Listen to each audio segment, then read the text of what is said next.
கப்பல் கடலில் போய்கிட்டு இருக்கு. புயல், சூறாவளி, அலையெல்லாம் பெருசு பெருசாக ரொம்ப உயரமாக உண்டாகுது. கடுமையான காற்றுலேயும் வேகமான அலைகள்லேயும் சிக்கி அந்த கப்பல் தடுமாறுது. திசை மாறி போச்சு. எந்த பக்கம் போயிட்டு இருக்கிறோம்னே தெரியல. அந்த கப்பலை செலுத்திக்கிட்டு இருந்த மாலுமி ரொம்ப சாமர்த்தியமாக செயல்பட்டார். தன்னுடைய அறிவாற்றலையும் திறமையையும் முழுமையாக பயன்படுத்தினார். அந்த கப்பலை கட்டுப்படுத்தினார். மெதுவாக அந்த சூறாவளியிலிருந்து கப்பலை காப்பாற்றி கரைக்கு கொண்டுட்டு வந்து சேர்த்துட்டார். மாலுமின்னு ஒருத்தர் இருந்ததுனால அந்த மரக்கலம் காப்பாற்றப்பட்டது. மாலுமின்னு ஒருத்தர் இல்லைன்னு வச்சுக்கோங்க, அந்த கப்பலோட கதி என்னவா இருக்கும் யோசிச்சு பாருங்க. ஒரு கோபக்காரனுடைய நிலைமையும் அப்படித்தானா. கோபக்காரன்கிறவன் ஒரு மாலுமி இல்லாத மரக்கலம் அப்படிங்கிறார் நபிகள் நாயகம். கொந்தளிக்கிற கடலில் கொடுமையான அலைகளின் உச்சியில் அல்லல் படுகிற மரக்கலத்தை விட மோசமானது கோபக்காரனின் நிலைமை அப்படிங்கிறது அவருடைய கருத்து. அது மாதிரி இதுன்னு சொல்லலை, அதை விட மோசம் இது அப்படிங்கிறார். ஏன் தெரியுமா? ஒரு கப்பல் கடலில் தடுமாறினா அதை சரிப்படுத்த மாலுமி இருக்கிறார். அவர் தன்னுடைய சாமர்த்தியத்தினால் அதை கட்டுப்படுத்தி சரியான வழிக்கு கொண்டுட்டு வந்துடுவார்.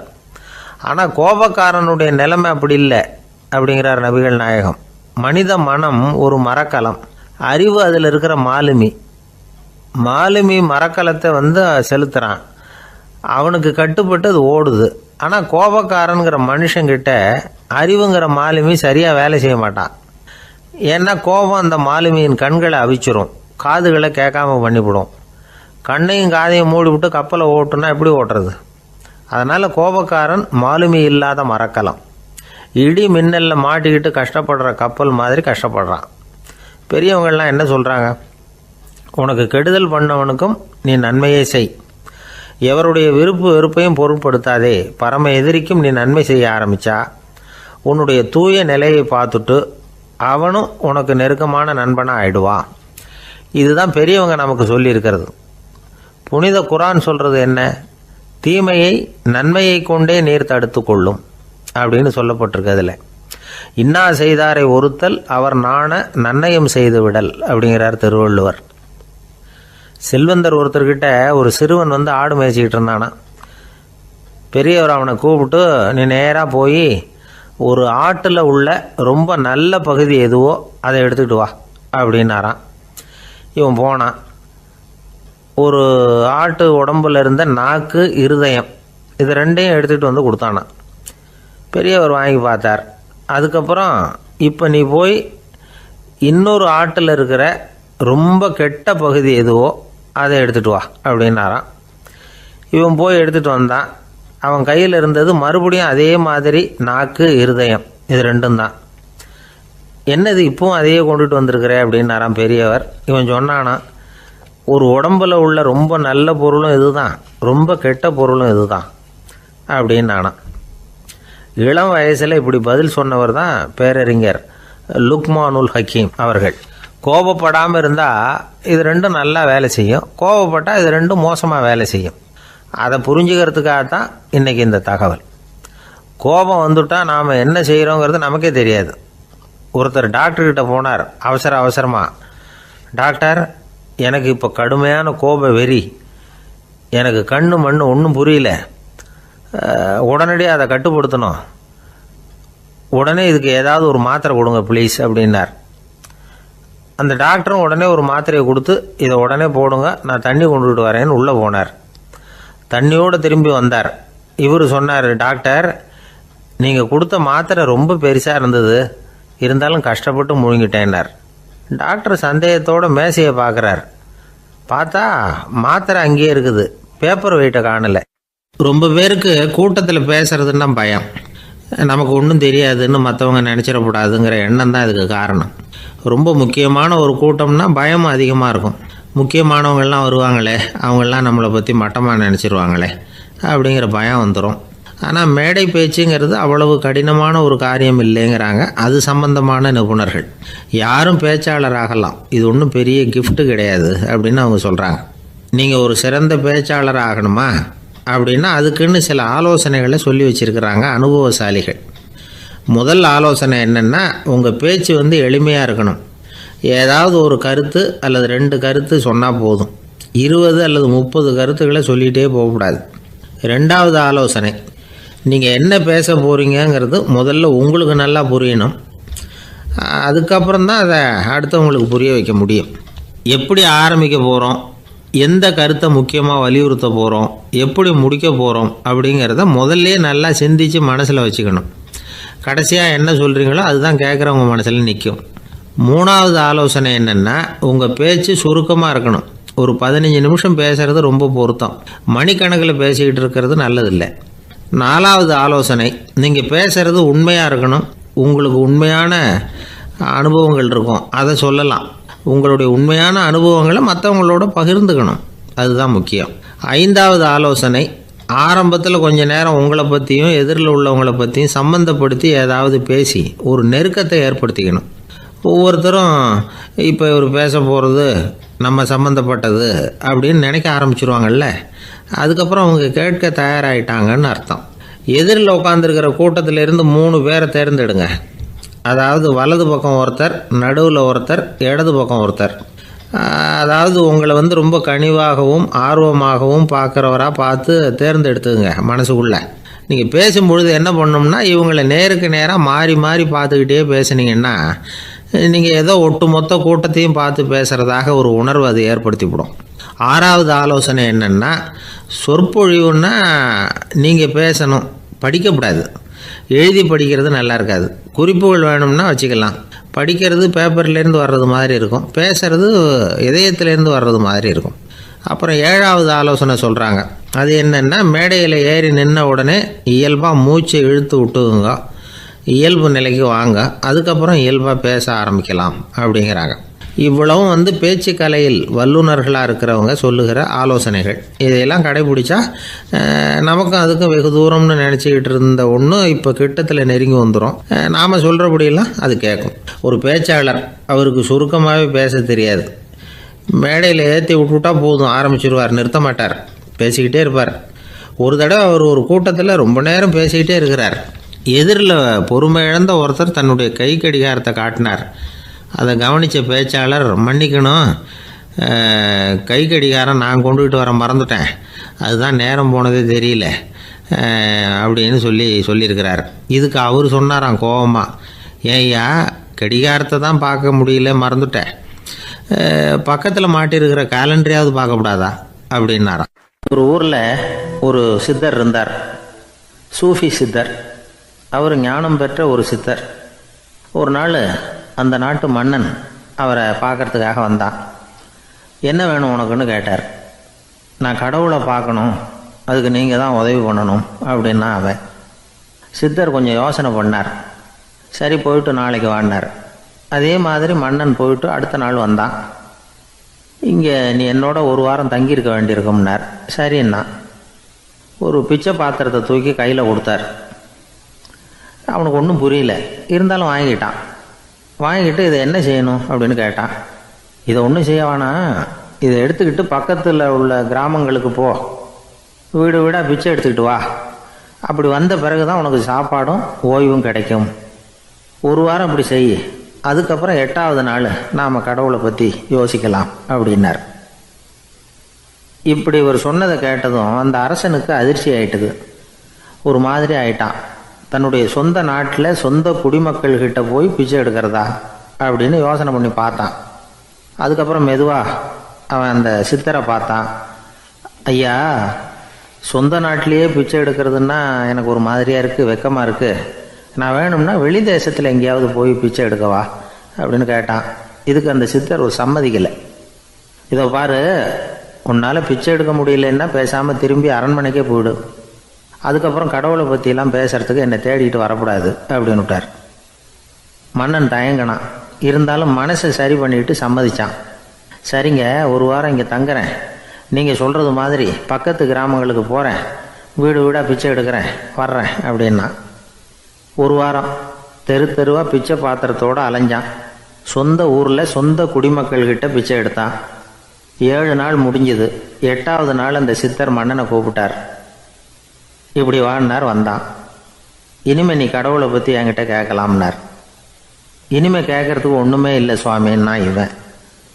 ஒரு வார காலம் பிச்சை எடுத்த பிறகு தான் கடவுளை காண முடியும் அப்படின்னு நான் கனவு கூட காணவில்லைன்னா. அப்படின்னா நீ பிச்சை எடுத்த காலத்தில் அப்படி என்னதான் நடந்தது அப்படின்னு கேட்டார் அவர். சுவாமி, ஒரு வார காலம் பிச்சை எடுத்ததில் என்னுடைய ஆணவம் அழிஞ்சுட்டுது. அது இப்போ இருக்கிற இடமே தெரியல.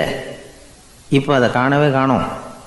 பிச்சைக்காரனாக இருந்தப்போ பெற்றதை மன்னனாக இருக்கும்போது பெற முடியாதுங்கிறத புரிஞ்சுக்கிட்டேன் அப்படின்னா மன்னன். அடக்கம் பிறந்தவுடன் தெய்வீக கதவுகள் திறந்து கொள்ளுகின்றன அப்படிங்கிறார் ஓஷோ. நம்மால் ஒருத்தன் ஆணவம் அழியணுங்கிறதுக்காக ஒரு திருவோட்டை எடுத்துக்கிட்டு தெரு தெருவாக பிச்சை எடுக்க ஆரம்பித்தான். என்ன, தெய்வீக கதவுகள் திறந்துதா அப்படின்னு கேட்டார் ஒருத்தர். தெய்வீக கதவு திறக்கிறதுக்கு முன்னாடியே எங்கள் வீட்டு கதவு சாத்திக்கிட்டுதுன்னா. என்னடா சொல்கிறேன்னார். இனிமேல் வீட்டுக்குள்ளேயே வர வேணாம், இதையே தொழிலாக வச்சுக்கோ அப்படின்னு எங்கள் வீட்டில் சொல்லிவிட்டாங்க சார் அப்படின்னா. அர்ஜுனன் கேட்ட கேள்விக்கெல்லாம் பகவான் கண்ணன் பதில் சொன்னார். அதுக்கு பேர் பகவத்கீதை. அதே மாதிரி உத்தவன் கேட்ட கேள்விக்கும் அவர் பதில் சொல்லியிருக்கிறார். அதுக்கு என்ன பேருனா உத்தவ கீதைன்னு பேர். அது சரி, உத்தவன்னா யார்? கண்ணனுக்கு சின்ன வயசுலேருந்தே தேர் ஓட்டிக்கிட்டு இருந்தவன் அவன் தான். குருஷேத்திர போர் முடிஞ்சது. அதர்மத்தை அழித்து தர்மத்தை நிலைநாட்டி தர்மனுக்கு முடிச்சு விட்டினார் கண்ணபிரான். அதுக்கப்புறம் துவாரகைக்கு திரும்பினார். தான் வந்த காரியம் முடிஞ்சது. அதனால் இளமையிலிருந்தே தனக்கு தேரோட்டியாக இருந்து வந்த உத்தவனை கூப்பிட்டார். இதை பாருப்பா, உனக்கு வேணுங்கிறத கேளுன்னார். அவன் தனக்குன்னு எதையும் கேட்குறதுக்கு ஆசைப்படலை. இருந்தாலும் கேள்வி கேட்குறதில் அவன் ரொம்ப கெட்டிக்காரன். அதனால் கேட்க ஆரம்பித்தான். பரந்தாமா, ராஜசூய யாகத்துக்கு தர்மனை கூப்பிட்டு தன்னுடைய அரண்மனையில் விருந்து வச்சான் துரியோதனை. அதுக்கப்புறம் சூதாட்டத்துக்கு கூப்பிட்டான். தர்மன் தோல்வி அடைகிற மாதிரி பண்ணிவிட்டான். நீங்கள் தான் முக்காலமும் உணர்ந்தவராச்சே, சூதாட்டத்தில் தர்மர் ஜெயிக்கிறது மாதிரி பண்ணியிருக்கக்கூடாதா? இந்த பகடைக்காயை உருட்டுறப்போ நீங்கள் எதிர்பார்த்தது விழற மாதிரி பண்ணியிருக்கலாமே. சரி, அதுதான் இல்லை. வேடிக்கை பார்த்துக்கிட்டு இருந்த பீமன், அர்ஜுனன், நகுலன், சகாதேவன் இவங்களையும் பணையம் வச்சு ஆடுறப்போவாவது காப்பாற்றிருக்கலாம். அதையும் நீங்கள் செய்யலை. பாவம், அந்த அவல பொண்ணு, ஒன்றும் புரியாத ஒன்றும் தெரியாத அந்த உன்னுடைய சகோதரி திரௌபதி, அந்த பொண்ணை துச்சாதனன் இழுத்துக்கிட்டு துகில் உரிகிற கட்டத்தில் காப்பாற்றினியே. இது நியாயமா, முறையா, அறமா? இதுதான் உத்தவன் கேட்ட கேள்வி. இதுக்கு பரந்தாமன் பதில் சொல்கிறார். அப்படி கேள் உத்தவா. தருமனை துரியோதனன் சூதாட அழைக்கும் பொழுது என்ன சொன்னான் தெரியுமா? நான் பணையம் வைக்கிறேன், எனக்கு பதிலாக என்னுடைய மாமன் சகுனி பகடைக்காய்களை உருட்டுவான்னு சொன்னான். உடனே தருமன், எனக்கு பதிலாக என்னுடைய மைத்துனன் கண்ணன் பகடைக்காய்களை உருட்டுவான்னு சொல்லியிருக்கலாமே. அப்படி சொல்லலை. என்ன செஞ்சான் தெரியுமா? துரியோதனன் கூட சூதாட்டத்துக்கு சம்மதிச்சிட்டோம், கடவுளே இது என்னுடைய மைத்துனன் கண்ணபிரானுக்கு தெரியக்கூடாது அப்படின்னு வேண்டிக்கிட்டான். இதனால் தருமன் எனக்கு மனசால் தடை போட்டுட்டான். அதனால் அரண்மனைக்கு வெளியிலேயே என்னை கூப்பிடுவாங்கன்னு நான் காத்துக்கிட்டு இருந்தேன். பீமன், அர்ஜுனன், நகுலன், சகாதேவன், திரௌபதி இவங்களை பணையம் வச்சு ஆடுறப்போவாவது கூப்பிடுவாங்கன்னு பார்த்தேன். அப்பவும் அவங்க என்னை கூப்பிடல, நினைக்கல. திரௌபதியை துச்சாதனன் கூந்தலை பிடிச்சி இழுக்கிறான். அப்போ கூட அவள் தன்னுடைய உடல் பலத்தால் தடுக்கிறதுக்கு முயற்சி பண்ணாலே தவிர என்ன நினைக்கல. துரியோதனன் சபைக்கு இழுத்து செல்லப்பட்ட திரௌபதி அறநூல்களையும் அரச நீதிகளையும் சொல்லிக்கிட்டு இருந்தாலே தவிர என்ன நினச்சே பார்க்கல. துகில் உரிகிற கட்டத்தில் தான் ஹரி ஹரி கண்ணா பரந்தாமன்னு கூப்பிட்டா. அதனால தான் அப்போ போய் நான் காப்பாற்றினேன் அப்படின்னா பரந்தாமன். அப்படின்னா நீ அழைச்சாதான் போவியா, நீயா போக மாட்டியா அப்படின்னு கேட்குறான் உத்தவன். ஆமாம், நான் கூப்பிட்டா தான் போவேன். மனிதர்கள் செய்யக்கூடிய செயல்களையெல்லாம் அவங்கவுங்க போக்கிலேயே விட்டுட்டு வேடிக்கை பார்த்துக்கிட்டு இருப்பேன். நான் குறுக்கிட்டு ஒன்றுமே செய்ய மாட்டேன் அப்படின்னா பரந்தாமன். மனுஷன் தவறு பண்ணுனா திருத்த மாட்டியா, சும்மா பார்த்துக்கிட்டு தான் உட்காந்துருப்பியா அப்படின்னு கேட்குறான் உத்தவன். நான் மனுஷனுடைய உள்ளத்தில் இருக்கிறப்போ என் எதிரில் மனுஷன் தவறு பண்ண மாட்டான் அப்படின்னு ஆனா கண்ணன். அதாவது யார் நினைக்கிறாங்களோ அவங்க உள்ளத்துலலாம் அவன் இருக்கிறான். அப்படி இருக்கிறப்போ தவறு செய்ய மனுஷன் அஞ்சுவான். இதுதான் உத்தவ கீதைங்கிறது. இந்த காலத்துலேயும் சில பேர் பகவான் மாதிரி அடுத்தவங்க கஷ்டப்படுறத வேடிக்கை பார்த்துக்கிட்டு இருக்கிறது உண்டு. அன்றைக்கி அப்படித்தான் நடுத்தெருவில் ஒரு திருடனை பிடிச்சி எல்லாரும் சேர்ந்து அடிச்சுக்கிட்டு இருக்கிறாங்க. ஒரு ஆள் மட்டும் தள்ளி நின்று அதை வேடிக்கை பார்த்துக்கிட்டு இருக்கான். பார்த்துக்கிட்டு சிரிச்சுக்கிட்டு இருக்கிறான். என்ன சார் இது, பாவம் அந்த ஆளை போட்டு அப்படி அடிக்கிறாங்களே அப்படின்னும். அடிக்கட்டும் சார், அவன் அடி வாங்க வேண்டிய ஆள் தான் அப்படின்னா அவன். ஏன் சார் அப்படி சொல்கிறீங்க அப்படின்னு கேட்டோம். பின்ன என்ன சார், நான் ஒருத்தர் பையில் இருந்த பர்ஸை எடுக்கிறதுக்கு முயற்சி பண்ணிக்கிட்டு இருந்தேன். அதுக்குள்ளே அவன் முந்திக்கிட்டு அப்வேஸ் பண்ணிவிட்டான். பர்ஸை அவன் எடுத்துட்டான். பார்க்கறது நான், எடுக்கிறது அவனா? என்ன சார் நியாயம் இது? நல்லா வாங்கட்டும் அப்படிங்கிறான். ஜெருசலேம் அங்கே உள்ள ஒரு தேவாலயம். அதில் உள்ள பலிபீடத்தின் முன்னாடி ஒரு பெட்டி உண்டு. அது காணிக்கை பெட்டி. ஆலயத்துக்கு வர்றவங்க பிரார்த்தனை பண்ணிவிட்டு திரும்பி போகிற சமயத்தில் அந்த பெட்டியில் காணிக்கை போடுவாங்க. அவங்களால எவ்வளவு முடியுமோ அவ்வளவு போடுறது வழக்கம். அவங்கவுங்க வசதிக்கு தகுந்த மாதிரி போடுவாங்க. வசதி உள்ளவங்களாக இருந்தாலும் சரி, வசதியே இல்லாத வறியவர்களாக இருந்தாலும் சரி, ஆலய காணிக்கை பெட்டியில் காசு போடுறது அவங்களுக்கு ரொம்ப பெருமையான ஒரு செயல். ஒரு சமயம் இயேசு தம்முடைய சீடர்களோடு அந்த ஆலயத்துக்கு வரார். அங்கே உட்காந்து ரொம்ப நேரம் வழிபாடு பண்ணிகிட்டு இருக்கிறார். சீடர்களும் அந்த ஜபத்தில் கலந்துக்கிட்டாங்க. வழிபாடு முடிஞ்சுது. இயேசு உட்காந்துருக்கிறார். காணிக்கை பெட்டியில் காசு போடுறவங்கள கவனிக்கிறார். சீடர்களும் அதையே கவனிச்சுக்கிட்டு இருக்கிறாங்க. ரொம்ப பேர் வரிசையாக வந்தாங்க. அவங்களால முடிஞ்ச அளவுக்கு காசு போட்டுட்டு அவங்க பாட்டுக்கு போய்கிட்டு இருக்கிறாங்க. வசதியானவங்க நிறைய பேர் வந்தாங்க. அதுக்கு மத்தியில் வயசான ஒரு அம்மா, அவங்களும் வந்து காசு போட்டுட்டு போகிறாங்க. இப்போ இயேசு தன்னுடைய சீடர்கள் பக்கம் திரும்பினார். ஒரு கேள்வி கேட்டார். இப்போ இந்த காணிக்கை பெட்டியில் நிறைய பேர் வந்து காசு போட்டுட்டு போகிறத நீங்கள் கவனிச்சிங்க. இன்றைக்கி இந்த காணிக்கை பெட்டியில் ரொம்பவும் அதிகமாக காசு போட்டது யார் அப்படின்னு கேட்டார். முதல்ல வந்தார் ஒரு பெரிய மனுஷன், அவர் தான் அதிகமாக போட்டார் அப்படின்னார் ஒருத்தர். மூணாவதாக வந்தவர் தான் அதிகமாக போட்டார், நான் கவனித்தேன் அப்படின்னாரு இன்னொருத்தர். இப்படி ஆளுக்கு ஒரு விதமாக சொல்கிறாங்க. கடைசியாக இயேசு சொன்னாராம், இன்றைக்கு அந்த பெட்டியில் அதிகமாக காசு போட்டவங்க அந்த வயசான அம்மா தான் அப்படின்னாராம். சீடர்களுக்கு ஒன்றும் புரியல. அந்த அம்மா ரொம்பவும் ஏழையாச்சே, அவங்க எப்படி அதிகமாக காணிக்கை செலுத்த முடியும் அப்படிங்கிறது அவங்க சந்தேகம். இயேசு விளக்குனார். நிறைய பேர் வந்தாங்க, நிறையவே காசுகள் போட்டாங்க, அது உண்மைதான். ஆனால் அந்த அம்மா என்ன பண்ணாங்க கவனிச்சிங்களா? வந்தாங்க, தன்னுடைய காசு பையை திறந்தாங்க, அப்படியே கொட்டுனாங்க. அதில் இருந்தது 2 காசுகள் தான். அந்த 2 காசும் காணிக்கை பெட்டியில் விழுந்துட்டுது. மற்றவங்கள்லாம் தங்கள்கிட்ட இருந்த செல்வத்தின் ஒரு சிறு பகுதியை எடுத்து பெட்டியில் போட்டாங்க. ஆனால் இந்த அம்மா தன்கிட்ட என்ன இருந்ததோ அதை அப்படியே போட்டுட்டாங்க. தன்னுடைய பிழைப்புக்காக வச்சுருந்த அவ்வளவையும் இழக்கிறதுக்கு தயாராகிட்டாங்க. அவ்வளவு தாராள மனசு அவங்களுக்கு. அதனால் அவங்க செலுத்தின காணிக்கை தான் அளவில் அதிகம் அப்படின்னார். விலை மதிப்பில்லாத முத்து புதையல் ஒருத்தனுக்கு கிடைக்க போகுதுன்னு வச்சுக்கோங்க. அதன் மதிப்பை உணர்ந்தவன் என்ன பண்ணுவான்? அதை அடையிறதுக்காக தன்கிட்ட இருக்கிற எதையும் கொடுக்கறதுக்கு தயாராக இருப்பான் இல்லையா? அது மாதிரி தான் இதுவும் அப்படின்னார். உலக மதிப்பீடுகளை துரும்பா தூசியாக மதித்து அதையெல்லாம் உதறி விடுகிறவன் இறையருள் அப்படிங்கிற இணையில்லாத செல்வத்தை பெறுகிறான் அப்படிங்கிறது இதில் உள்ள கருத்து. இறைவனுக்காக இழப்பதுன்னா துன்பப்படுகிறவர்களுக்காக, ஏழைகளுக்காக, ஏதுமற்றவர்களுக்காக இழப்பது அப்படின்னு அர்த்தம். உங்கள் அயலானுக்கு நீங்கள் என்ன உதவி செய்தாலும் அதை எனக்கே செய்கிறீர்கள் அப்படின்னு இயேசு சொல்லியிருக்கிறார். அடுத்தவங்களுக்கு உதவணுங்கிற குணம் இன்றைக்கி ரொம்ப குறைஞ்சி போச்சு. ஒருத்தன் வாழைப்பழத்தோல் வழுக்கி கீழே விழுந்துட்டான். பக்கத்தில் இருந்த நண்பன் உடனே இவனை தூக்கிக்கிட்டு போய் ஆஸ்பத்திரியில் சேர்த்துட்டான். அதுக்கப்புறம் சொன்னான், நீ அந்த வாழைப்பழத்தோலில் காலை வைக்க போகிறத முன்னாடியே நான் கவனிச்சுட்டேன் அப்படின்னானா. அப்படின்னா அப்போவே நீ எனக்கு உதவி செஞ்சுருக்கலாமே அப்படின்னானா அவன். நான் டாக்டருக்கு உதவலாம்னு நினச்சிட்டேன் அப்படின்னா இவன். ஒரு வயசான அம்மா ஒரு நாள் ஃபோன் பண்ணாங்க.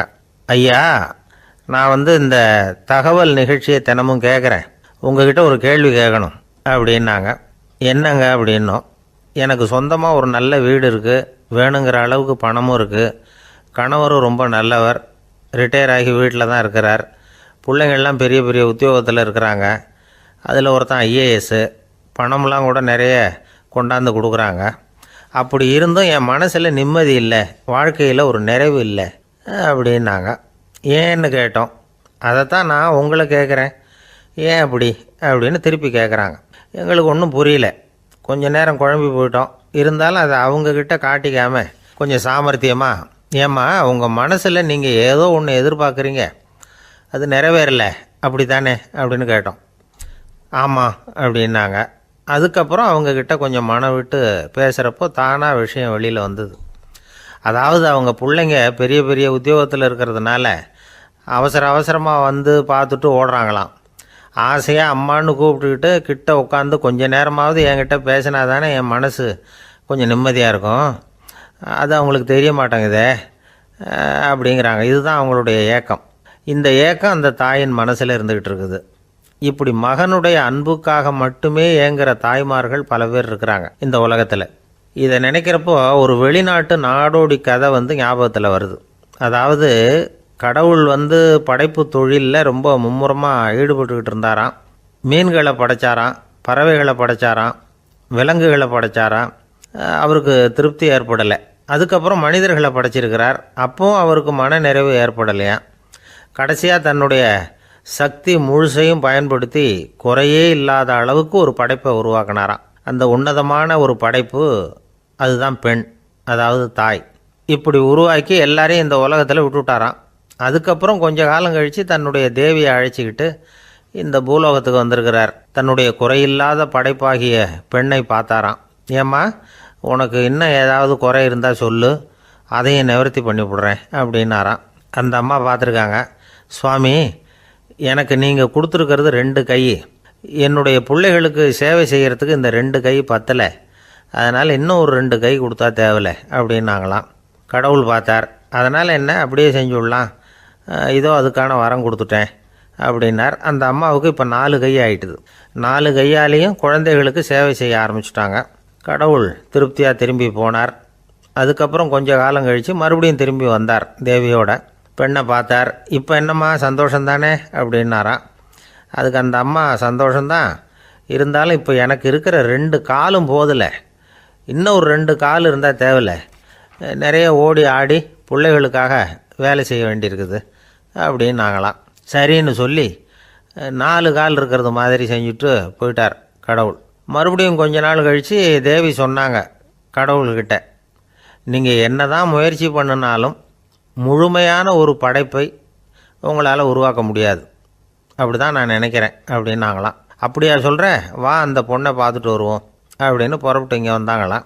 இங்கே பார்த்தா 4 கால் 4 கையோடு அந்த பொண்ணு ஒரு செவுத்தில் சாஞ்சி உட்காந்து அழுதுகிட்டு இருக்குது. இப்போ தேவி அந்த பொண்ணை சுட்டி காட்டி கடவுள்கிட்ட கேட்டாங்களாம், ஏங்க நீங்கள் அந்த பொண்ணுக்கு கையை கொடுத்தீங்க, காலை கொடுத்தீங்க, சரி, அந்த கண்ணீரையும் எதுக்காக கொடுத்தீங்க அப்படின்னு கேட்டாங்களாம். அதுக்கு கடவுள் சொன்னாராம், கையை கொடுத்தது நான் தான், காலை கொடுத்தது நான் தான், ஆனால் அந்த கண்ணீரை கொடுத்தது நான் இல்லை, அதை கொடுத்தது அந்த அம்மாவோட பிள்ளைங்க அப்படின்னாராம். இன்றைக்கும் அப்படி தான் பல பிள்ளைங்க அவங்க அம்மாவுக்கு கண்ணீரை தான் கொடுத்துக்கிட்டு இருக்கிறாங்க. அம்மாவை மதிக்கிற பிள்ளைங்க தான் இன்றைக்கி நல்லபடியாக இருக்கிறாங்கங்கிறது அவங்களுக்கு தெரியறதில்ல. இந்த காலத்து பிள்ளையாண்டான் ஒருத்தன் அவங்க அம்மாக்கிட்டேயும் நல்ல பிள்ளையாக நடந்துக்குவான், மனைவிக்கிட்டேயும் நல்ல கணவனாக நடந்துக்குவான், ரொம்ப சாமர்த்தியம். ஒரு நாள் அவங்ககிட்ட கேட்டாங்க, ஏன்பா உங்கள் அம்மாவும் உன் மனைவியும் சண்டை போட்டுக்கிட்டா நீ எந்த பக்கம் அப்படின்னாங்களாம். வீட்டுக்கு வெளிப்பக்கம் அப்படின்னானா அவன். அங்கே ஒரு புதர் தெரியுது இல்லையா, இந்த புதருக்குள்ளே ஒரு சிங்கம் இருக்குது, அந்த பக்கமாக நான் போகிறப்போ வர்றப்போலாம் அது என்கிட்ட வம்பு வளர்க்குது, தகராறு செய்யுது, என் மேலே பாயுது, என்னை தாக்குது, ஏன்னு தெரியல அப்படின்னுது. இதை கேட்டதும் அந்த குரங்கு சொல்லிச்சு, இனிமேல் கவலைப்படாத, இந்த தடவை நான் உன்னை காப்பாற்றுறேன்னுது. அதுக்கப்புறம் ஒரு நாள் அந்த குரங்கும் கழுதியும் அந்த புதர் பக்கமாக போய்கிட்டு இருந்தாங்க. எதிர்பார்த்தது மாதிரியே நடந்தது. அந்த சிங்கம் எதிரில் வந்தது, கழுதியை பார்த்தது, உடனே அது மேலே பாய ஆரம்பிச்சுட்டுது. அவ்வளவுதான். உடனே இந்த குரங்கு என்ன பண்ணிச்சு தெரியுமா, கிடுகிடுன்னு ஒரு மரத்து மேலே ஏறி உட்காந்துக்கிட்டது. அங்கே உட்காந்துக்கிட்டு கீழே அந்த கழுதியும் சிங்கமும் போடுற சண்டையை வேடிக்கை பார்க்க ஆரம்பிச்சுட்டுது. கொஞ்ச நேரம் கழித்து அடிபட்ட காயத்தோடு அந்த கழுதை மெதுவாக நடந்து வந்தது. குரங்கும் மெல்ல மரத்தை விட்டு கீழே இறங்குச்சு. இப்போ கழுதை கேட்டுது, என்னை காப்பாற்றுறேன்னு சொல்லிவிட்டு காலை வாரி விட்டுட்டியே, நீ பாட்டுக்கு மரத்து மேலே ஏறி உட்காந்துக்கிட்டே, அது நியாயமானது. குரங்கு பரிதாபமாக அதை பார்த்துது.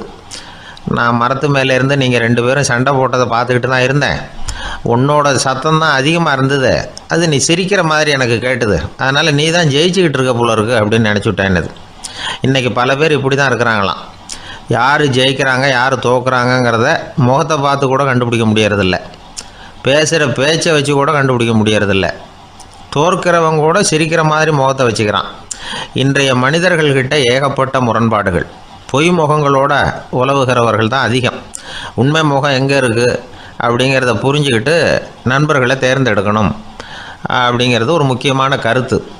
கடவுள் இந்த உலகத்தை படைச்சு விட்டு அதுக்கப்புறமும் கொஞ்ச நாள் இங்கேயே தங்கியிருந்தாராம். அப்போ தான் அவருக்கு ஒரு உண்மை புரிஞ்சுதான், இந்த உலகத்தில் தங்கி இருக்கிறது எவ்வளவு இடைஞ்சல்னு. தினமும் மனிதர்கள் தேடி வந்து ஏதாவது புகார் சொல்லிக்கிட்டே இருந்தாங்களாம். எனக்கு அது வேணும் இது வேணும்னு கேட்டுக்கிட்டே இருந்தாங்களாம். சில பேர் வந்தாங்க, நாங்கள் வந்து விவசாயம் பண்ணுறோம், தண்ணி இல்லாமல் பயிர் காயுது, எங்களுக்கு மழை வேணும் அப்படின்னாங்க. அவங்க போனதும் அதுக்கப்புறம் சில பேர் வந்தாங்க, நாங்கள் வந்து மண்பானை செய்கிறவங்க, நிறைய பானை செஞ்சு வச்சுருக்குறோம், மழை பெஞ்சால் எல்லாம் கரைஞ்சி வீணாக போயிடும், அதனால் இன்றைக்கி மழை பெய்யக்கூடாதுன்னாங்க. கடவுள் பார்த்தார், அவருக்கு என்ன பண்ணுறதுன்னே தெரியல, ஏகப்பட்ட குழப்பம், தலையை பிச்சுக்கலாம் போல் இருந்தது, கிட்டத்தட்ட பைத்தியம் பிடிக்கிற அளவுக்கு ஆகிட்டுது. எல்லாருடைய ஆசைகளையும் அவரால் நிறைவேற்ற முடியல, ஏன்னா ஒன்றுக்கு ஒன்று முரண்பாடாக இருந்தது. ஒரு நாள் தன்னுடைய அமைச்சரவையை கூட்டி ஆலோசனை கேட்டார். என்ன செய்யலான்னு சொல்லுங்கன்னார். இது என்ன பிரமாதம், பேசாமல் இமயமலை அடிவாரத்தில் போய் உட்காந்துங்க, யாரும் தொந்தரவு பண்ண மாட்டாங்கன்னாங்க. அங்கேயும் மனிதர்கள் வர ஆரம்பிச்சுருவாங்களேன்னார் கடவுள். சரி அப்படின்னா சந்திரனில் போயிருந்துக்கலாமேன்னாங்க. அங்கேயும் மனுஷன் குடி வர போகிறான் அப்படின்னார் கடவுள். வெகு தூரத்துக்கு அப்பால் உள்ள நட்சத்திர மண்டலத்துக்கு போயிடலான்னாங்க. இதெல்லாம் நிரந்தர தீர்வாகாது, நிரந்தரமாக இந்த மனிதனுடைய தொல்லையிலேருந்து நான் விடுபடணும், அதுக்கு ஏதாவது வழி சொல்லுங்கன்னார் கடவுள். ஒரு வயசான ஆள் வந்தார்.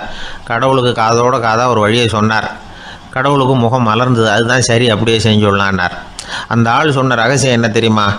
மனிதனால் அடைய முடியாத ஒரு இடம் இருக்குது, அது வேறு எங்கேயும் இல்லை, அவனுக்கு உள்ளே இருக்குது, அங்கே போய் மறைஞ்சிங்க, அதுக்கப்புறம் மனிதர்களால் உங்களுக்கு தொந்தரவு இருக்காதுன்னார். மனிதன் நினைக்காத இடம் அதுதான். அதாவது உள்ளுக்குள்ளே இருக்கிற உண்மையை புரிஞ்சிக்காம வெளியில் எங்கேயோ அது இருக்கிறதாக நினச்சி வரட்டிக்கிட்டு அலையிறான் மனுஷன். உள்ளே இருக்கிற உண்மை புரிஞ்சால் நாம் தன்னம்பிக்கையோடு தலை நிமிர்ந்து வாழலாம். வேடிக்கையாக ஒரு கதை சொல்லுவாங்க. இதை பாருங்கள், நம்ம பையன் எங்கே பணம் வச்சாலும் எடுத்து விட்றான், என்ன பண்ணுறதுன்னாங்க அம்மா. அப்பா கொஞ்சம் நேரம் யோசனை பண்ணார். அதுக்கப்புறம் சொன்னார், அவன் கண்ணில் படாத இடமா நம்ம வீட்டில் இருக்கிறது ஒரே இடம்தான், அங்கே பணத்தை வை திருட்டு போகாதுன்னார். அது எந்த இடம்னு கேட்டாங்க. அதுதான் அவன் பாட புஸ்தகம், அதில் வச்சுரு, அவன் தொடவே மாட்டான், பாட புத்தகத்தை தொடாமல் பரீட்சையில் வெற்றி பெற முடியாது அப்படிங்கிறத புரிஞ்சுக்கணும். உள்ளே இருக்கிற உண்மையை தொடாமல் வாழ்க்கையில் வெற்றி பெற முடியாது. அதனால் உண்மையை புரிஞ்சுக்கிட்டால் வாழ்க்கையில் வெற்றி நிச்சயம். சாலை ஓரமாக அழுதுகிட்டு உட்காந்துருந்தான். பிச்சை எடுத்து சாப்பிட்ற ஒருத்தன் அந்த பக்கமாக வந்தான். இவனை பார்த்தான். ஏன் அழுதுகிட்டு உட்காந்துருக்கிற, என்னாச்சு உனக்கு அப்படின்னு கேட்டான். அதுக்கு இவன் சொன்னான், என்கிட்ட ஒன்றுமே இல்லை, நான் இந்த உலகத்தில் இருந்து என்ன பிரயோஜனம், அதனால தான் அழுதுகிட்டு இருக்கிறேன் அப்படின்னா. உன்கிட்ட மறைஞ்சிருக்கிற புதையல் என் கண்ணுக்கு நல்லா தெரியுது, அது உனக்கு புரியல, அதனால தான் அழுதுகிட்டு இருக்கிற அப்படின்னா. என்னது, புதையல் இருக்குதா, உன் கண்ணுக்கு தெரியுதா அப்படின்னு கேட்டான். ஆமாம், எனக்கு தெரியுது, அந்த புதையலை நீ விற்கிறதுக்கு தயாராக இருக்கிறியா அப்படின்னு கேட்டான் இவன். இதை கேட்டதும் அந்த இளைஞனுக்கு ரொம்ப ஆச்சரியமாக போச்சு. என்னது இப்படி கேட்குறானே அப்படின்னு. என்கிட்ட ஒரு காசு கூட இல்லையே, அப்படி இருக்கிறப்போ புதையல் எங்கேருந்து வந்தது அப்படின்னா. இந்த நேரத்தில் அந்த பிச்சைக்காரன் சிரித்தான். இப்படி தான் இந்த உலகத்தில் எல்லோரும் சொல்லிகிட்டு இருக்கிறாங்க, என்கிட்ட ஒன்றுமே இல்லை ஒன்றுமே இல்லைன்னு சொல்லி. ஆனால் அவங்கக்கிட்ட தான் புதையல் இருக்குது, நீ வேணும்னா என் கூட வா, நம்ம நாட்டு அரசர்கிட்ட போவோம், உங்ககிட்ட இருக்கிற புதையலை அவர் நல்ல விலைக்கு எடுத்துக்குவார் அப்படின்னா. அது எப்படி உனக்கு தெரியும்னா, இதுக்கு முன்னாடியும் இது மாதிரி பல பேரை நான் வந்து ராஜா கிட்ட அழைச்சிட்டு போயிருக்கிறேன், அதனால தான் உன்னை பார்த்தேன், உன்னையும் கூப்பிட்றேன், நீ சரின்னு சொன்னால் உன்னை அழைச்சிட்டு போகிறேன், உங்ககிட்ட இருக்கிற புதையலை அவர் நல்ல விலை கொடுத்து எடுத்துக்குவார் அப்படின்னு சொன்னான். இவன் இப்படி சொல்கிறதும் அந்த இளைஞனுக்கு ஒன்றுமே புரியல. இது என்னது இந்த ஆள் இப்படி சொல்லிக்கிட்டு இருக்கிறான், நம்மக்கிட்ட என்ன இருக்குது, அதுவும் இல்லாமல் இவனே பிச்சை எடுத்து சாப்பிட்டுக்கிட்டு இருக்கிறான், இவன் போய் நம்மளை ராஜா கிட்ட அழைச்சிட்டு போகிறதா போகிறேங்கிறானே என்ன அப்படின்னு சொல்லி அவன் யோசனை பண்ணான். என்ன யோசிக்கிற, உனக்கு பணம் வேணும்னா என்னோட வா அப்படின்னா. இளைஞன் ஒரு முடிவுக்கு வந்தான். சரி, இங்கேயே உட்காந்துக்கிட்டு இருக்கிறத விட அங்கேயாவது போய் பார்ப்போமே, இங்கே அழுதுட்டு உட்காந்துருக்கிறதுல என்ன பிரயோஜனம், ஏதோ கூப்பிட்றான் போய் பார்த்துட்டு வருவோமே அப்படின்னு சொல்லி அவன் கூட புறப்பட்டான். பிச்சைக்காரன் முன்னாடி போயிட்டே இருக்கிறான், இந்த இளைஞன் பின்னாடி நடந்து போயிட்டுருக்கான். ரெண்டு பேரும் அரண்மனையை நோக்கி போகிறாங்க. பாதி வழி போயிருப்பாங்க. வழியில் அந்த பிச்சைக்காரன் சொன்னான், இதை பாரு, முன்னாடியே சில விஷயங்களை நாம் பேசிக்க வேண்டியிருக்கு, சரியாக தெளிவாக முடிவு எடுத்துக்கிட்டு அதுக்கப்புறம் ராஜாக்கிட்ட போகணும். ஏன்னா அங்கே போய் அது முடியாது இது முடியாதுன்னு நாம் நமக்குள்ளே சண்டை போட்டுக்கிட்டு இருக்க முடியாது. ராஜாவுக்கு விலையை பற்றி கவலையே இல்லை. எவ்வளவு சொன்னாலும் நமக்கு பணம் கிடச்சிரும். ஆனால் அதுக்கப்புறம் நான் இதை விற்கிறதுக்கு தயாராக இல்லைன்னு சொல்லிடக்கூடாது. அதனால் புதையலை விற்கிறதா இல்லையாங்கிறத இங்கேயே தெளிவாக முடிவு செஞ்சுக்கணும். இல்லைன்னா ராஜா கிட்ட போய் அங்கே போய் குழப்பிக்கிட்டு இருக்க முடியாது அப்படின்னு சொன்னான். இளைஞனுக்கு ஒன்றுமே புரியல. என்ன சொல்கிற நீ, என்கிட்டயா புதையலா எங்கே இருக்குது அப்படின்னு சொல்லி குழம்பி போனான். இப்போ அந்த பிச்சைக்காரன் சொன்னான், இதை பாரு, இப்போ உதாரணத்துக்கு உன்னுடைய கண்களை எடுத்துக்கோ. அதுக்கு நீ என்ன விலை கேட்டுற போகிற? நான் அதுக்கு ராஜா கிட்டே இருந்து ஒரு 50,000 ரூபா வாங்கி தர முடியும். உன்னுடைய இருதயத்தை கொடுக்குறியா, 20 லட்சம் ரூபா வாங்கி தரேன். மூளையை கொடுக்குறியா, 30 லட்சம் வாங்கி தரேன். என்ன சொல்கிற அப்படின்னு சொல்லி இந்த பிச்சைக்காரன் பேசிக்கிட்டே போகிறான். இளைஞனுக்கு கோபம் வந்துட்டுது. என்ன உளர்ற, உனக்கு என்ன பைத்தியமா? கண்ணையும் மூளையையும் இருதயத்தையுமா விற்பாங்க? என்ன விலை கொடுத்தாலும் அதையெல்லாம் நான் விற்கிறதுக்கு தயாராக இல்லை, நான் விற்க மாட்டேன். அதை கொடுத்துட்டு நான் என்ன பண்ணுறது? இப்படி நான் மட்டும் இல்லை, யாருமே இதை விற்கிறதுக்கு தயாராக இருக்க மாட்டாங்க அப்படின்னு சொன்னான் அந்த இளைஞன். இவன் இப்படி சொன்னதும் அந்த பிச்சைக்காரன் வாய் விட்டு சிரிக்க ஆரம்பிச்சுட்டான். இப்போ பைத்தியமானது நானா நீயா? லட்சக்கணக்கான கோடிக்கணக்கான ரூபாய் பொறுமானம் உள்ள பொருள்களை உங்ககிட்டயே வச்சுக்கிட்டு விற்க முடியாதுன்னு சொல்கிற நீ தான் ஏழை. என்கிட்ட ஒன்றுமே இல்லைன்னு மரத்தடியில் உட்காந்து அழுதுகிட்டு இருக்கிறியே அப்படின்னு சொன்னான். இன்றைக்கி பார்த்திங்கன்னா பல பேர் தன்கிட்ட புதைஞ்சிருக்கிற ஆற்றலை புரிஞ்சிக்க முடியாமல் அவதிப்பட்டுக்கிட்டு இருக்கிறாங்க. நம்மக்கிட்ட என்ன இருக்குங்கிறது அவங்களுக்கு தெரியறதில்ல. அதனால தான் என்கிட்ட ஒன்றுமே இல்லைன்னு சொல்லி அழுதுகிட்டு இருக்கிறாங்க. இதை விளங்க வைக்கிறதுக்கு பெரியவங்க சொல்கிற கதை இது. நம்மக்கிட்ட இருக்கிற புதையலை நாம் தான் தோண்டி எடுக்கணும். உண்மையான புதையலுங்கிறது உள்ளே இருக்குது. ஆனால் அதை வெளியில் தேடுற ஆசாமிகள் தான் அதிகம். சராசரி மனித இயல்பு அப்படி. நம்மக்கிட்ட விலை மதிக்க முடியாத பகுத்தறிவு இருக்குது. அதை வச்சுக்கிட்டு வாழ்க்கையில் முன்னேறதுக்கு முயற்சி பண்ணணும். என்கிட்ட ஒன்றுமே இல்லைன்னு நினச்சி ஓரமாக உட்காந்துடக்கூடாது. முயற்சி செஞ்சால் முடியாத காரியம் எதுவுமே இல்லை. ஒரு ரயில்வே ஸ்டேஷன் பக்கம் வெளியில் ஒரு டாக்ஸி நின்றுட்டு இருந்தது. அந்த பக்கமாக வந்த ஒருத்தர் டாக்ஸி டிரைவரை பார்த்து சொன்னார், ஐயா, உங்கள் வண்டியில் பின் சீட்டில் ஒரு மணி பர்ஸு கிடக்கு, யாரோ மறந்து விட்டுட்டு போயிருக்கிறாங்க அப்படின்னாரு. இல்லை அது காலி பர்ஸு தான், நான் தான் அதை அங்கே போட்டு வச்சுருக்கிறேன்னார் டிரைவர். ஏன்னு கேட்டார் அவர். இதுக்கு டிரைவர் சொன்னார், அதை பார்க்குற யாராவது அதை எடுத்துக்கலாம்ங்கிற ஆசையிலையாவது சவாரிக்கு வருவாங்க, அதுக்காக தான் போட்டு வச்சுருக்கிறேன் அப்படின்னார். ஒரு ராஜா ஊரெல்லாம் சுற்றி பார்த்துட்டு வரலாம்னு ஒரு நாள் புறப்பட்டு போனார். ஒரு இடத்துல தறி நெசவு வேலை ரொம்ப மும்முரமாக நடந்துக்கிட்டு இருந்தது. ஒரு பெரியவர் தறியால் நெசவு வேலை செஞ்சுக்கிட்டு இருந்தார். பக்கத்தில் ஒரு அழகான பொண்ணு உட்காந்து நூலை சுற்றிக்கிட்டு இருக்குது. ராஜா அந்த பெரியவரை பார்த்து யார் இந்த பொண்ணுன்னு விசாரித்தார்.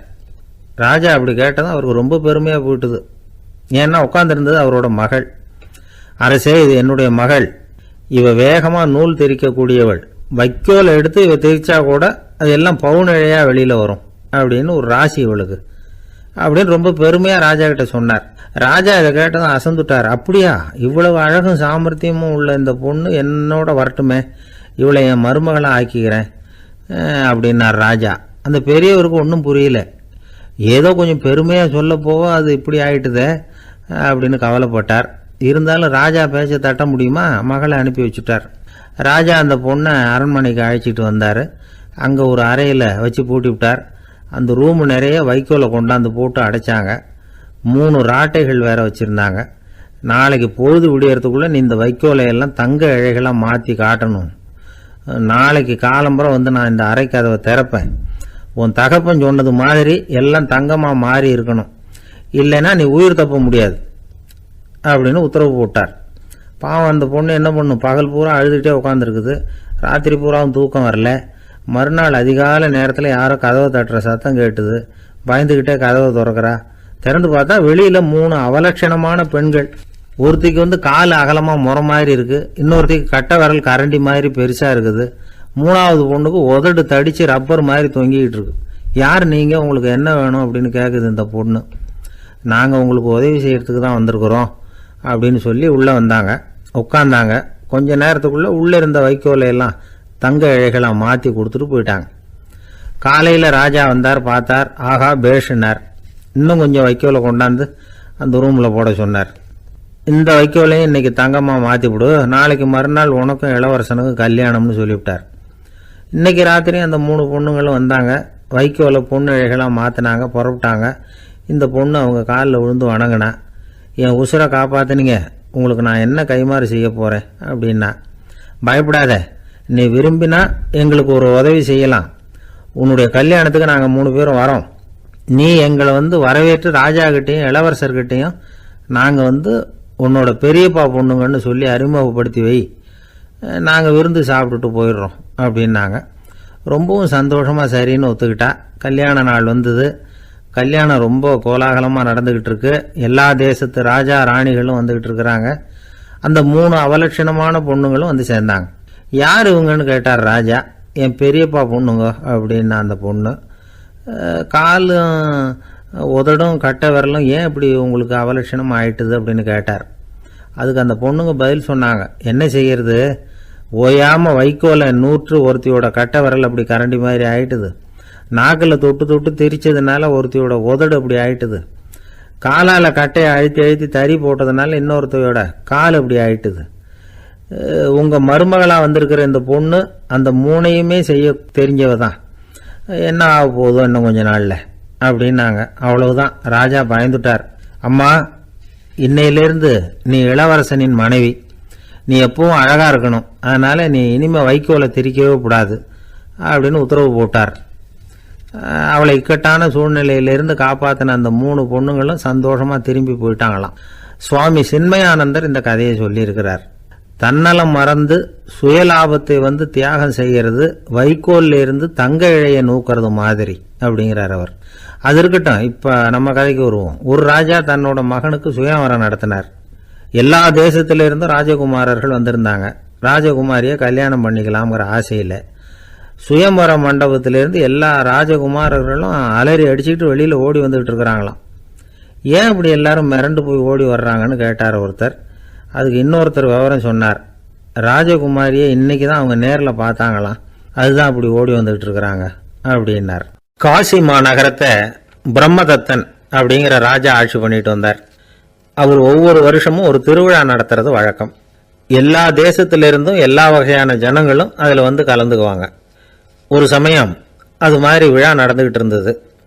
வைகுண்டத்திலிருந்து தேவலோகத்திலிருந்து நிறைய தேவகுமாரர்கள்லாம் காசி நகருக்கு அப்போது வந்திருந்தாங்க. அதில் முக்கியமாக ஒரு 4 தேவகுமாரர்கள். அந்த 4 பேரையும் சுற்றி ஏகப்பட்ட கூட்டம். அப்படி என்ன விசேஷம் அவங்கக்கிட்ட அப்படின்னா, மற்றவங்களை விட அவங்க முகம் அழகாக இருந்ததா அப்படி பார்த்தா அப்படியும் இல்லை. அவங்க அணிஞ்சிருந்த மலர் மாலைகள் தான் அதுக்கு காரணமாக. அந்த மலர்கள்லேருந்து அப்படி ஒரு அபூர்வமான நறுமணம். இதுக்கு முன்னாடி இப்படி ஒரு நறுமணத்தை அந்த ஊர் ஜனங்க அனுபவிச்சதே இல்லை. அதுதான் அந்த 4 பேரையும் சுற்றி கூட்டம். எல்லாரும் கேள்வி கேட்க ஆரம்பித்தாங்க. உடனே அந்த 4 தேவகுமாரர்களும் எல்லாருக்கும் தெரியும்படியாக வானத்தில் எழும்பி கொஞ்சம் உயரமாக நின்றுக்கிட்டாங்க. கீழே நின்றுக்கிட்டு இருந்த அரசன்லேருந்து ஆண்டி வரைக்கும் ஒருத்தர் பாக்கி இல்லாமல் ஒரே குரலில் எல்லாரும் அவங்கள பார்த்து, எங்களுக்கும் இது மாதிரி மாலையை போட்டுக்கணும்னு ஆசையாக இருக்குது, அதுக்கு நீங்கள் தான் அருள் பண்ணணும் அப்படின்னு கேட்டுக்கிட்டாங்க. மாலை போட்டுக்கிறதுனா எல்லாருக்கும் ஆசையாக தானே இருக்கும். அந்த 4 தேவகுமாரர்களில் ஒருத்தர் புத்தர் பிரான். அவர் சொன்னார், பூலோகவாசிகளே, நான் சொல்கிறத கொஞ்சம் பொறுமையாக கேளுங்க. கக்காரு அப்படிங்கிற கற்பக விருஷத்தின் மலர்களால் தொடுக்கப்பட்டது இந்த மாலை. இதுக்கு நிறைய சக்தி உண்டு. எந்த காலமும் இது வாடாது, வாசனையும் குறையாது. ஆனால் இதை அணிந்து கொள்றதுக்கு சில தகுதிகள் தேவை அப்படின்னார். என்ன தகுதி அது சொல்லுங்களேன் அப்படின்னு ஏக காலத்தில் எல்லாரும் சத்தம் போட்டாங்க. தீய இயல்புகள் உள்ளவங்க, இழிந்த சிந்தனை இழிந்த செயல் உள்ளவங்க இந்த மாலையை அணிய முடியாது அப்படின்னார். அவ்வளோதான். கூட்டத்தில் சத்தம் போட்டவங்கள்லாம் மெதுவாக அப்படி அடங்க ஆரம்பிச்சிட்டாங்க. இன்னொரு தேவகுமாரன் சொன்னார், அடுத்தவங்க பொருளை அபகரிக்காதவன், அடுத்தவங்களுக்கு கெடுதல் பண்ணக்கூடிய பொய் பேசாதவன், பேராசையினால் கெட்ட வழியில் பொருள் ஈட்ட நினைக்காதவன் இந்த மாலையை போட்டுக்கலாம் அப்படின்னார். கூட்டத்திலிருந்து யாரும் முன்னுக்கு வரல. ஒரே ஒரு ராஜகுரு மட்டும் கொஞ்சம் முன்னாடி வந்தார். பெரியவர், படித்தவர். அவர், எனக்கு தகுதி இருக்குது அந்த மாலையை போட்டுக்கிறதுக்கு அப்படின்னார். வேற ஒன்றும் இல்லை, பொய் சொல்லியாவது அந்த மாலையை வாங்கிக்குவோமே அப்படின்னு முடிவு பண்ணிட்டார் அவர். அவ்வளோதான், மாலையை வாங்கிட்டார். அடுத்த தேவகுமாரன் பேசினார். யாருக்கு திடமான அறிவும் மனமும் இருக்குதோ, யாருக்கு நல்ல காரியங்களில் அசையாத ஈடுபாடு இருக்குதோ, நல்ல அரிய பொருள்களை தனியாக தான் மட்டும் அனுபவிக்க விரும்பாதவர் யாரோ அவர் முன்னாடி வந்து இந்த மாலையை வாங்கிக்கலாம் அப்படின்னார். அந்த தகுதியும் எனக்கு இருக்குன்னார் ராஜகுரு. மாலையை வாங்கி போட்டுக்கிட்டார்.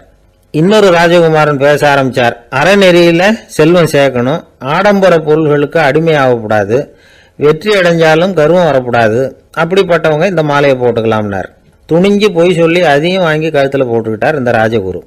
இன்னொரு ராஜகுமாரன் சொன்னார், சான்றோர்களை நிந்திக்காதவங்க, புறம் பேசாதவங்க இந்த மாலையை போட்டுக்கலாம்னார். அதையும் வாங்கி போட்டுக்கிட்டார். திருவிழா முடிஞ்சுது, எல்லாரும் திரும்பி போயிட்டாங்க. மறுநாள் ராஜகுரு 4 மாலைகளையும் போட்டுக்கிட்டு ராஜசபைக்கு வரார். வந்தவர் ரொம்ப அவஸ்தையோடு வர்றார். மாலையெல்லாம் வாடி போயிட்டுது, வாசனை எதுவும் கிடையாது. அது மட்டும் இல்லை, அவருக்கு கடுமையான தலைவலி வேற வந்துட்டுது. துடிச்சு போயிட்டார். மாலையை கழட்டவும் முடியல. ஜனங்கள்லாம் அவரை பார்த்து சிரிக்க ஆரம்பிச்சிட்டாங்க. என்னத்துக்கு ஆசைப்படணும், ஏன் இப்படி கஷ்டப்படணும் அப்படின்னு. ராஜா பார்த்தார். மறுபடியும் விழாவுக்கு ஏற்பாடு பண்ணினார். தேவகுமாரர்கள்லாம் வந்தாங்க. ராஜகுரு வந்தார். மக்கள் முன்னிலையில் அவங்க காலில் விழுந்தார், மன்னிப்பு கேட்டுக்கிட்டார். இந்த மாலையை போட்டுக்கிற தகுதி எனக்கு இல்லை. தகுதி இல்லாத ஒருத்தன் தகாத தகுதியை பொய் மூலம் பெறணும்னு ஆசைப்படுறாங்களே, அவங்களுக்கெல்லாம் என்னுடைய தண்டனை ஒரு எச்சரிக்கையாக இருக்கட்டும்னார். அதுக்கப்புறம் தேவகுமாரர்கள் அவர் கழுத்தில் இருக்கிற மாலையை கழட்டினாங்களாம். அந்த மாலைகளும் பழையபடி மனம் கொடுக்க ஆரம்பிச்சுட்டு தான். இதுலேருந்து நாம் தெரிஞ்சுக்க வேண்டியது என்னென்னா, நமக்கு தகுதி இல்லாத ஒரு கௌரவம் நம்மக்கிட்ட தானாக வந்தால் கூட அதை வந்து தவிர்த்து விடுறது தான் நல்லது. அதுதான் புத்திசாலித்தனம். ஒருத்தர் வந்தார். சார், எங்கள் இலக்கிய மன்ற விழாவுக்கு நீங்கள் வந்து தலைமை தாங்கணும்னார். உடனே இவர் சொன்னார், பேச்சாளர், சார், இலக்கியத்தை பற்றி பேசுகிற தகுதி எனக்கு இல்லையே அப்படின்னார். உடனே அவர் கூப்பிட வந்தவர் சொன்னார், அந்த தகுதி உங்களுக்கு இல்லைங்கிறது எங்களுக்கும் தெரியும் சார், அதனால தான் உங்களை தலைமை தாங்க கூப்பிடுறேன் அப்படின்னார். அது சரி, தலைமைன்னா அதுக்கு இவர் என்னதான் அர்த்தம் பண்ணுறாருன்னு தெரியல. ஒரு பெரிய பியானோ கலைஞர் வியன்னாவில் இருந்தார். ரொம்ப புகழ்பெற்ற இசை கலைஞர் அவர். இங்கிலாந்து மகாராணி விக்டோரியா அவருடைய சங்கீதத்தை கேட்கணும்னு ஆசைப்பட்டாங்க. அவரை அரண்மனைக்கு கூப்பிட்டாங்களாம். பியானோ வாசிக்க சொல்லி கேட்டாங்களாம். இவரும் ரொம்ப பிரமாதமாக வாய்ச்சி காட்டியிருக்கார். உடனே பாராட்டி பரிசுகள்லாம் கொடுத்து அனுப்புனாங்களாம். அந்த இசையை கேட்கறதுல அரசிக்கு ரொம்பவும் ஆர்வம் உண்டு. அதனால் அதுக்கப்புறமும் அந்த கலைஞர் அடிக்கடி அரண்மனைக்கு வர வேண்டிய அவசியம் ஏற்பட்டது. ஏன்னா அரசி கூப்பிட ஆரம்பித்தாங்க. இவர் போகணும், அங்கே இசை நிகழ்ச்சி நடத்தணும். இவர் அங்கே பாடி வாசிக்கிறது உண்டு. ஒரு தடவை வந்து மகாராணி அவரை பார்த்து, உங்கள் நாட்டு தேசிய கீதம் பாடுங்களேன் அப்படின்னு கேட்டாங்களாம். உடனே அவர் தன்னுடைய நாடான ஆஸ்திரியாவின் தேசிய கீதத்தை பாடியிருக்கிறார். அவர் பாட ஆரம்பித்த உடனே மகாராணி எழுந்திரிச்சு நின்னாங்களாம். அதுக்கு மரியாதை செலுத்துகிற நோக்கத்தோட பாட்டு முடிகிற வரைக்கும் அப்படியே நின்றுக்கிட்டு இருந்தாங்களாம். இதுதான் அந்த அரசியினுடைய பெருந்தன்மை. அதாவது நாட்டுப்பற்றுங்கிறது அந்த அளவுக்கு அப்படி இருக்கணும். இப்படி ஒரு அரசியே நம்ம நாட்டு தேசிய கீதத்துக்கு எழுந்திரிச்சு நின்று மரியாதை செலுத்துகிறாங்க அப்படிங்கிறத புரிஞ்சிக்கும் பொழுது அந்த முதிய கலைஞரின் மகிழ்ச்சிக்கு அளவே இல்லையாம். அதுக்கப்புறம் அந்த பியானோ கலைஞர் ஒரு நாள் தன்னுடைய நண்பர் ஒருத்தர்கிட்ட பேசிக்கிட்டு இருந்தாராம். அப்போ சொன்னாராம், மகாராணியார் வந்து எனக்கு எவ்வளவோ பரிசுகள்லாம் கொடுத்துருக்குறாங்க. ஒரு தடவை எனக்கு வைரக்கல் பதித்த அணி ஒன்றை கூட பரிசாக கொடுத்தாங்க. ஆனால் அதை விட உயர்ந்த விலை மதிக்க முடியாத அணி என்ன தெரியுமா? நான் என்னுடைய நாட்டு தேசிய கீதத்தை நான் பாடுறப்போ அவங்க எழுந்திரிச்சு நின்று மரியாதை செலுத்தினாங்களே, அதுதான் எனக்கு கிடைச்ச மிகப்பெரிய பரிசு அப்படின்னாராம். எனக்கு தெரிஞ்ச சங்கீத வித்வான் ஒருத்தர் இருக்கார். சமீபத்தில் ஒரு நாள் அவரை பார்த்தேன். எப்படி போயிட்டுருக்கு உங்கள் தொழில் அப்படின்னு கேட்டேன். ரொம்பவும் வித்தியாசமாக போயிட்டுருக்குங்க அப்படின்னார். என்ன சொல்கிறீங்க அப்படின்னேன். முன்னாடியெல்லாம் நான் பாடினா எதிரில் இருக்கிறவங்க தான் எழுந்திரிச்சு போயிட்டு இருந்தாங்க. இப்போ எப்படின்னா நான் பாட ஆரம்பிச்சுட்டா உடனே பக்கவாத்தியக்காரனே எழுந்திரிச்சு போயிடுறான் அப்படின்னார் ரொம்ப வேதனையோட. என்னை விட யோகியம் இந்த உலகத்தில் வேற யாரும் இல்லை சார் அப்படின்னார் ஒருத்தர். அவரை விட அயோக்கியன் வேற யாரும் இருக்க முடியாதுங்கிற முடிவுக்கு கேட்டவங்க வந்துட்டாங்களாம். மனுஷனுக்கு இருக்கிற ஒரு மிகப்பெரிய குறையே தன்கிட்ட இருக்கிற குறை அவனுக்கு தெரியாமல் போகிறது தான். ஆனால் அடுத்தவங்ககிட்ட இருக்கிற குறை இவனுக்கு தெளிவாக தெரிஞ்சிடும். ஒரு ஒட்டகம் ஒரு கொக்கை பார்த்து ஒரு கேள்வி கேட்டுதான். என்ன கேள்வி தெரியுமா? உன் கழுத்து ஏன் இப்படி வளைஞ்சி போயிருக்குது அப்படின்னு கேட்டிருக்கு. இதுக்கு உடம்பே வளைச்சல். இது போய் கொக்கை கிண்டல் பண்ணுது. இன்னைக்கு மனித சுபாவமும் கிட்டத்தட்ட இப்படித்தான் இருக்குது. இந்த உலகத்தில் குறையில்லாத மனிதர்கள் யாரும் கிடையாது, நாம் உள்பட அப்படிங்கிறத முதல்ல நாம் நல்லா புரிஞ்சுக்கணும். ஒரு ஊரில் ஒரு விற்பனை நிலையம் இருந்தது. செல்ல பிராணிகளை விற்பனை செய்கிற நிலையம் அது. நாய், கிளி, பூனை இப்படி நிறைய வச்சு விற்பனை பண்ணிகிட்டு இருக்கிறாங்க. நாய்க்குட்டி விற்பனை செய்கிற பகுதியில் ஒரு சிறுவன் நின்றுக்கிட்டு இருந்தான். விற்பனை செய்கிற ஆளுகிட்ட விலை கேட்டுக்கிட்டு இருந்தான். அதுவும் இருக்குதே, அந்த நாய்க்குட்டி என்ன விலை அப்படின்னு கேட்டானா. 1000 ரூபா அப்படின்னாரான். சரி, அது வேணாம், இது என்ன விலைன்னு இருக்கான். 500 ரூபா அப்படின்னாரான். இந்த சின்ன பையன் கையில் வச்சுருந்தது வெறும் 50 ரூபா தான். அதனால் இதை விட குறைச்சலாக கிடைக்குமான்னு பார்த்துருக்கான். அந்த கடையில் ஒரு மூலையில் சரியாக கவனிக்கப்படாமல் ஒரு நாய்க்குட்டி படுத்து கிடந்தது. பாவமாக கத்திக்கிட்டு இருந்தது. அதை பார்த்ததுமே இவனுக்கு அது ரொம்ப பிடிச்சி போச்சு. உடனே அந்த கடைக்காரரை பார்த்து, அதுவும் அந்த மூலையில் படுத்து கிடக்குதே, அந்த நாய்க்குட்டி என்ன விலை அப்படின்னு கேட்டிருக்கான். தம்பி, அது ஒரு கால் ஊனம், அதனால் அது உன்னோட குதித்து விளையாடவோ ஓடுறதோ அதால் முடியாத காரியம் அப்படின்ட்டுருக்கார் அவர். அது தெரிஞ்சுதாங்க கேட்குறேன், அதோட விலை என்ன, அதை மட்டும் சொல்லுங்களேன் அப்படின்ட்டுருக்கான். தம்பி, இது வந்து கால் ஊனம் உள்ள ஒரு நாய். இதை போய் காசு கொடுத்து வாங்கிறதுக்கு யாராவது பிரியப்படுவாங்களா? இதை நான் உனக்கு இலவசமாகவே தர்றேன், எடுத்துகிட்டு போ அப்படின்னாரான். இதை கேட்டதும் அந்த சிறுவனுக்கு கோபம் வந்துட்டு தான். நீங்கள் ஒன்றும் சும்மா கொடுக்க வேணாம், இந்தாங்க 50 ரூபா, இதை வச்சுக்கிட்டு நாய்க்குட்டியை கொடுங்க அப்படின்ட்டுருக்கான். அவருக்கு ஒன்றும் புரியல, ஆச்சரியமாக இருந்தது. சரின்னு பணத்தை வாங்கிட்டு நாய்க்குட்டியை தூக்கி கொடுத்தார். அந்த சிறுவன் அந்த நாய்க்குட்டியை 2 கையாலையும் வாங்கினா, மார்போட பிரியமாக சேர்த்து அணைச்சிக்கிட்டான். தெருவில் இறங்கி நடக்கிறான். அப்படி நடக்கும்பொழுது தான் பார்க்குறார், கடைக்காரர் வந்து ஆச்சரியமாக அவனை பார்க்குறார். அப்போ தான் அவருக்கு ஒரு விஷயம் புரியுது. அந்த சிறுவன் தெருவில் நாய்க்குட்டியை மார்போடு அணைச்சிக்கிட்டு விந்தி விந்தி நடந்து போய்கிட்டு இருக்கிறான். ஆமாம், அவனுக்கும் ஒரு கால் ஊனம். இந்த நாய்க்குட்டியை யாருமே வாங்க மாட்டாங்கன்னு நினச்சிக்கிட்டு இருந்தார். குறையுள்ள அதுக்கும் ஒரு எஜமானன் கிடச்சிட்டான். அதனால் ஊனம் ஒரு குறை இல்லை அப்படிங்கிற உண்மையை அந்த கடைக்காரர் புரிஞ்சுக்கிட்டாராம். நம்மால் ஒருத்தர் கொஞ்சம் வயசானவர், எழுந்திரிச்சு சரியாக நடக்க முடியாது, சாய்வு நாற்காலியிலேயே எப்பவும் உட்காந்துருப்பார். அவர் தனக்கு துணையாக ஒரு நாயை பக்கத்தில் வச்சுருந்தார். அதுவும் ரொம்ப வயசான ஒரு நாய், எழுந்திரிக்கவே சிரமப்படும், நடக்கவும் முடியாது. அவர் பக்கத்திலே இதுவும் சோர்ந்து போய் படுத்து கிடக்கும். அந்த பெரியவரை பார்க்க வந்த ஒருத்தர் கேட்டார், ஏங்க, ஒரு சின்ன பையனை உங்களுக்கு துணையாக வச்சுக்கப்படாதா? இந்த நாயை உங்களுக்கு பாதுகாப்பாக வச்சுருக்கிறீங்களே, உங்களுக்கு ஒரு ஆபத்துன்னா இது எப்படி உங்களுக்கு உதவ முடியும் அப்படின்னார். அப்போ அவர் சொன்னாராம், எனக்கு ஒரு ஆபத்துன்னா அந்த சமயத்தில் இந்த நாய் என்னை தனியாக விட்டுட்டு ஓடி போயிடாமல் இருக்கணும்ல, அதுக்காகத்தான் இதை நான் வச்சுருக்கிறேன் அப்படின்னாராம். ஒரு தடவை நாரதர் ஒரு தெரு வழியாக போய்கிட்டு இருந்தார். வழியில் ஒருத்தர் வேத சாஸ்திரம்லாம் படிச்சுக்கிட்டு உட்காந்துருந்தார். அவர் நாரதரை பார்த்து, எங்கே போயிட்டு இருக்கிறீங்கன்னு கேட்டார். கடவுளை பார்த்துட்டு வரலாம்னு போயிட்டுருக்கிறேன் அப்படின்னார் நாரதர். அப்படின்னா அவர்கிட்ட, எனக்கு எப்போ முக்தி கிடைக்கும்னு கேட்டுட்டு வாங்களேன் அப்படின்னார் இவர். சரி, கேட்டு வரேன் அப்படின்னு சொல்லிவிட்டு நாரதர் நடந்தார். கொஞ்சம் தூரத்தில் ஒரு மரத்தடியில் ஒரு தொழிலாளி செருப்பு தைச்சிக்கிட்டு உட்காந்துருந்தார். அந்த ஆளும் அதே மாதிரி கேட்டுக்கிட்டார், எனக்கு எப்போ முக்தி கிடைக்கும்னு கடவுள்கிட்ட கேட்டுக்கிட்டு வாங்களேன்னார்.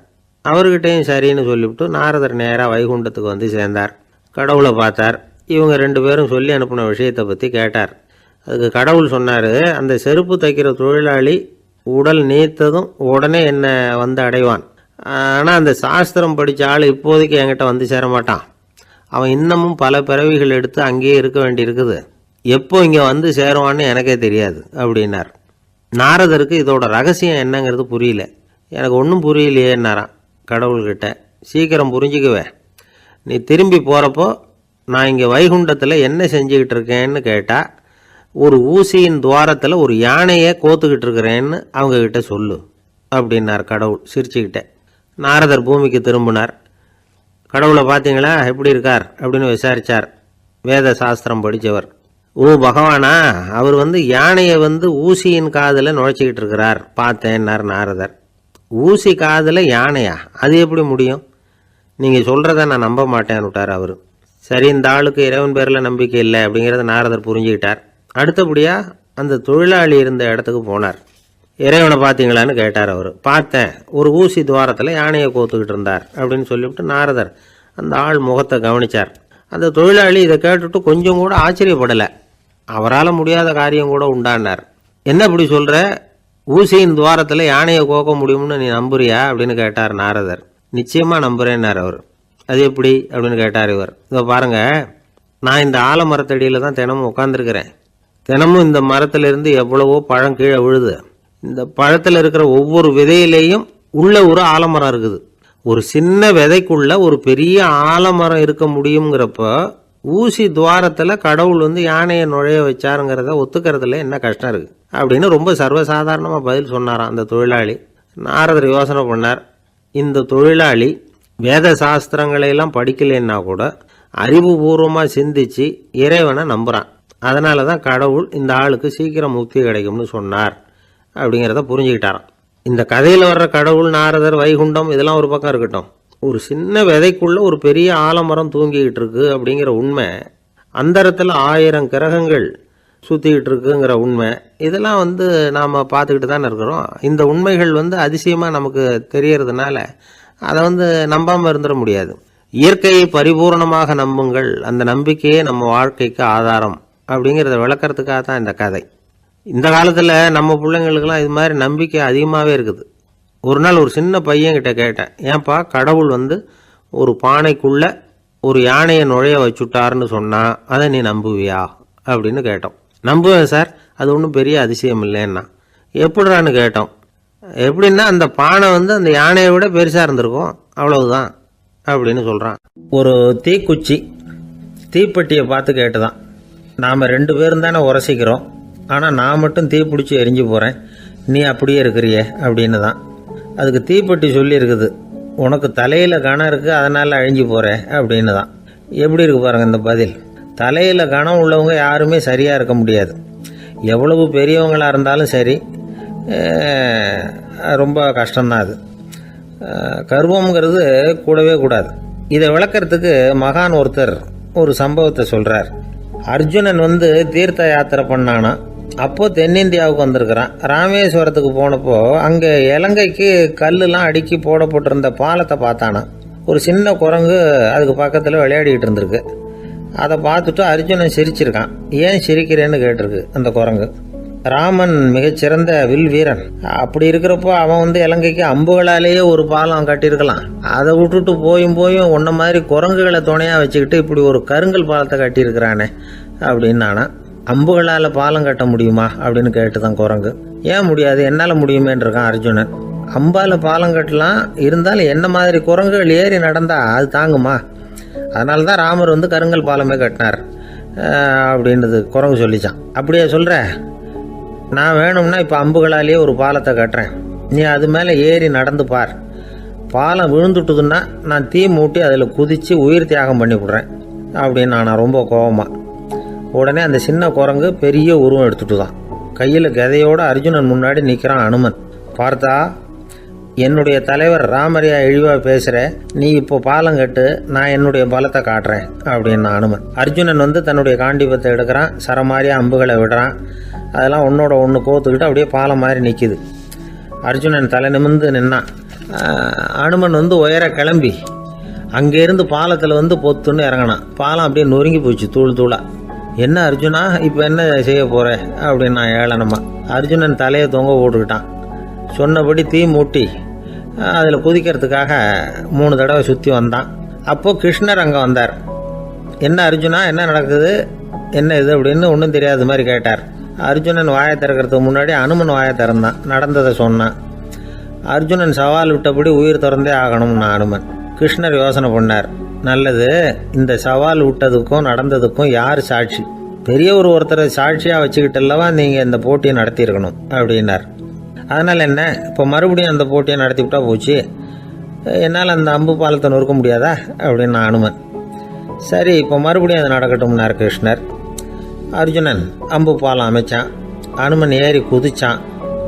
பாலம் அசைஞ்சு கொடுக்கவே இல்லை, அவ்வளோ உறுதியாக இருக்குது. இப்போ அனுமன் தலையை குனிஞ்சிக்கிட்டான். அர்ஜுனன் நன்றியோடு நிமிர்ந்து பார்த்தான். கிருஷ்ணருடைய தோள்கள்லேயும் முதுகள்லேயும் ரத்தம். என்ன சுவாமி, என்ன நடந்ததுன்னு நான் பதறி போய், உன் அம்பு பாலத்தை நான் தான் முட்டு கொடுத்து தாங்கிக்கிட்டு இருந்தேன். அனுமன் குதிச்சப்போ என் மேலே ஏற்பட்ட காயங்கள் இவை. பின்ன உன்னுடைய அம்பு பாலத்தினாலேயா பாலம் நின்றுதுன்னு நினைக்கிறேன் அப்படின்னாராம். முதல்ல வந்து அர்ஜுனன், அப்புறம் அனுமன் 2 பேருக்குமே கர்வ பங்கம் ஆயிட்டு தான். அதாவது அவங்க கிட்ட இருந்த கர்வம் போயிட்டுது. யாராக இருந்தாலும் கர்வம் கூடாதுங்கிறத இதிலேருந்து நாம் புரிஞ்சுக்கணும். இந்த காலத்தில் நாமெல்லாம் எந்த விஷயத்துக்கெல்லாம் கர்வப்பட்டுருக்கோம் தெரியுமா? 2 பெண்கள் தங்களுடைய கணவன்மார்களை பற்றி ரொம்ப பெருமையாக பேசிக்கிட்டாங்களாம். அதில் ஒரு அம்மா சொல்லியிருக்கு, என் வீட்டுக்காரர்கிட்ட எந்த சப்ஜெக்ட் கொடுத்தாலும் சரி அந்த விஷயத்தை பற்றி அழகாக 1 மணி நேரம் பேசுவார் அப்படின்னாங்களாம். உடனே இன்னொரு அம்மா, அது என்ன பிரமாதம், என் வீட்டுக்காரருக்கு சப்ஜெக்டே தேவையில்லை, விஷயமே இல்லாமல் நாள் பூரா பேசிக்கிட்டு இருப்பார் அப்படின்னாங்களாம். ஒரு காடு, நல்ல மரம்லாம் செழிச்சு இருந்தது. அப்படிப்பட்ட காட்டில் ஒரு சாது இருந்தார். அவர் எப்படின்னா எப்பவும் ஒரு மரத்தடியில் உட்காந்துருப்பார். ஏன்னா அவருடைய இருப்பிடமே அதுதான்.